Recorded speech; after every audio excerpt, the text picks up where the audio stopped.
Guys, Nikki from Nikki's Organic Kitchen. So why am I here? I'm actually at Ikea, guys. I saw something on YouTube where they said they got like 70-80% off of their furniture for their kitchen, actually down to $1,000.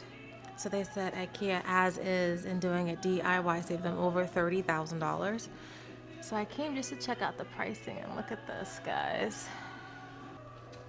There are discounts everywhere here. I think the least I've seen is like 50% off. Let me show you more. As you guys can see, the prices here are phenomenal. And what's wrong with it? I guess that, which looks like nothing. Look at this. And there's nothing wrong with it. Nothing. Sometimes they take it off the showroom floor. And that's it. Let me show you guys some more. So yeah, I see how they did their kitchen for $1,000. There's just so much good stuff here.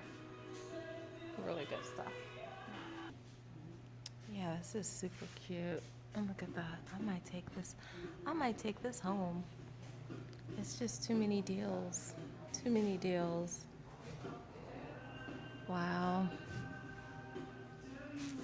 I think you do have to come every day if you want to get a whole kitchen or get in good with people to see when it when the stuff goes on sale. But yeah, this is what I'll be doing going forward.